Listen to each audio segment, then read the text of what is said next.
네, 이 시간을 통해서 우리 주님의 말씀의 은혜가 여러분 가운데 충만하게 임하길 간절히 소망합니다. 아멘.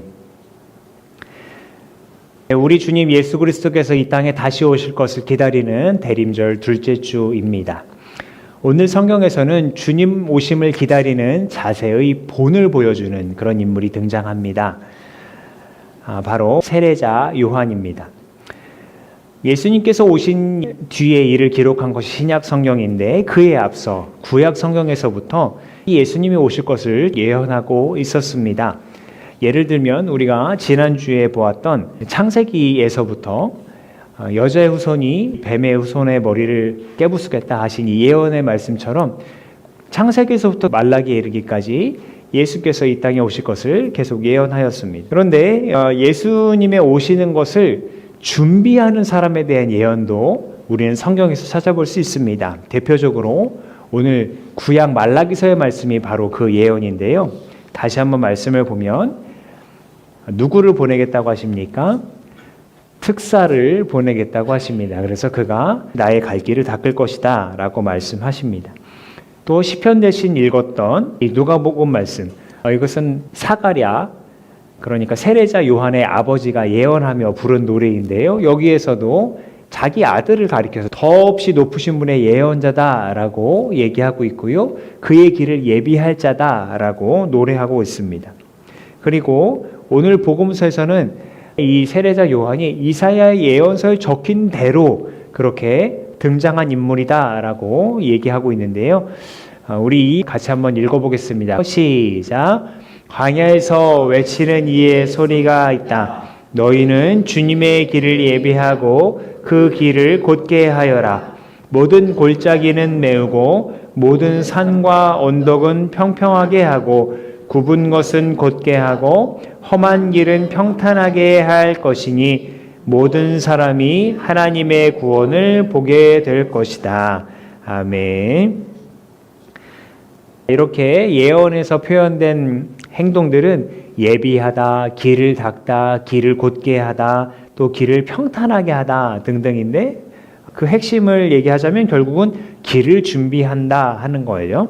한번 예를 들어볼게요. 옛날에 왕이 행차하면 그 신하들이 또 백성들이 왕이 지나갈 길을 미리 준비했습니다. 제가 수원이 고향인데요. 수원에 가면 수원 화성이 있습니다. 수원 화성에 조선 제22대 왕이었던 정조가 행차하곤 했어요. 자기 아버지 사도세자를 참배하기 위해서 그렇게 오곤 했는데 한양에서부터 이제 와야 되니까 한강을 건너야 되잖아요. 근데 배를 타고 건넌 게 아니라 정약용이 임시로 배로 다리를 만들었답니다. 그래서 약 1000여 명이 넘는 왕과 수행원들이 그 배 다리를 건너서 한강을 건널 수 있게 했답니다.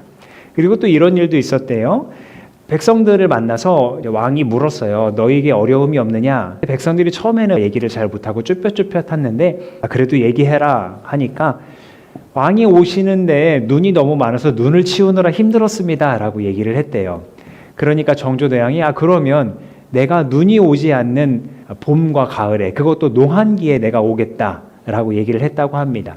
자, 이 이야기에서 볼 수 있듯이 어쨌든 왕이 가는 길을 예비하려고 여러 가지를 준비하고 또 장애물이 되는 것은 치우기도 합니다.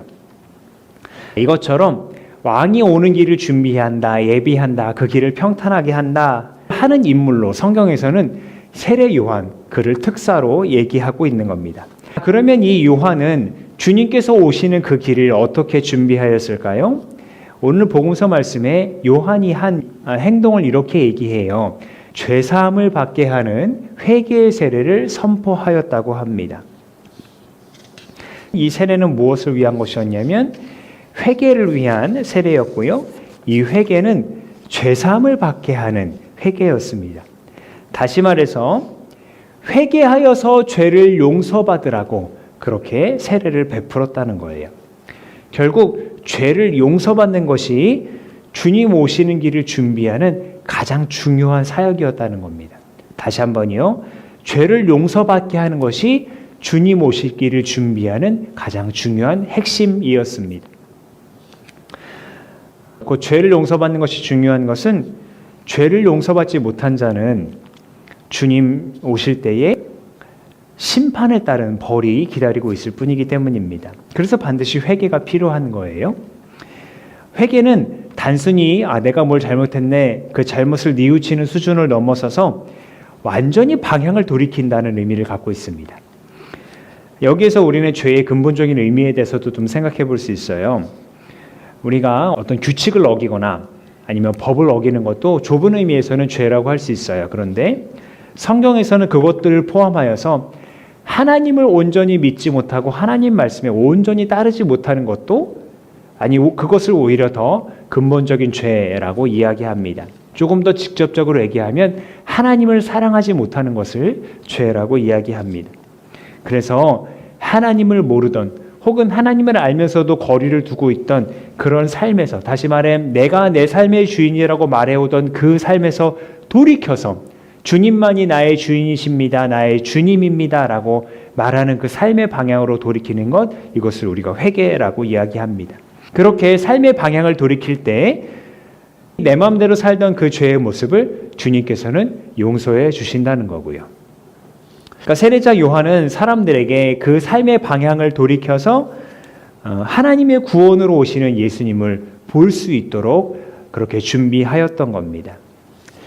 이러한 세례자 요한의 모습은 다시 오실 주님을 기다리는 우리에게도 가르침을 줍니다.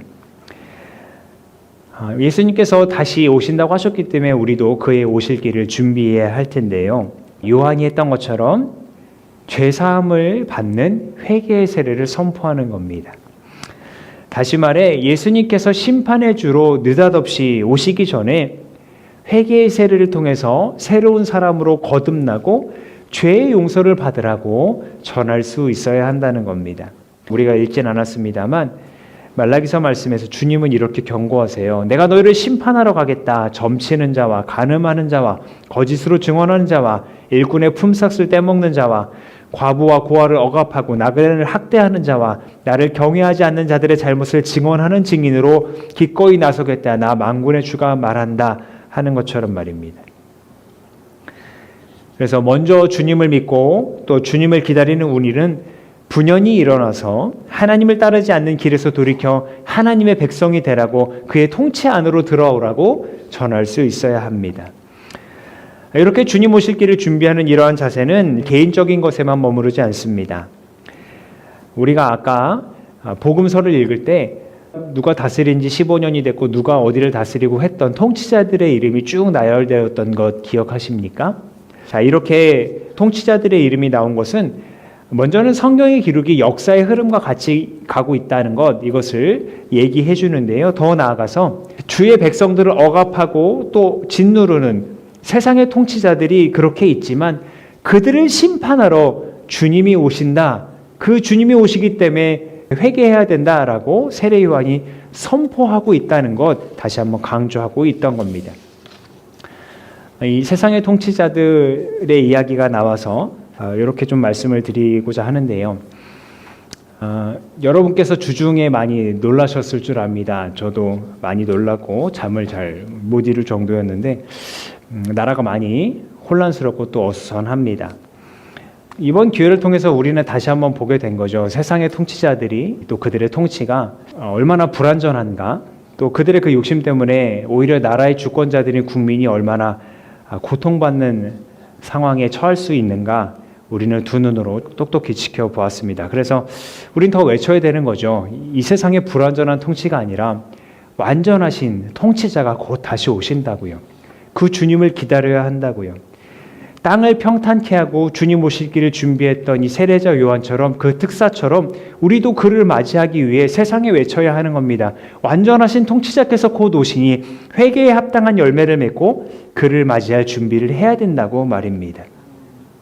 그래서 불의한 통치는 내려놓고 정의를 물같이, 공의를 마르지 않는 강같이 흐르게 하라고 우리는 외쳐야 합니다. 그렇지 않으면 주님의 구원을 사모하는 자들의 탄원 소리가 그 통치자들에게 도리어 심판의 잣대로 되돌아갈 수 있기 때문입니다.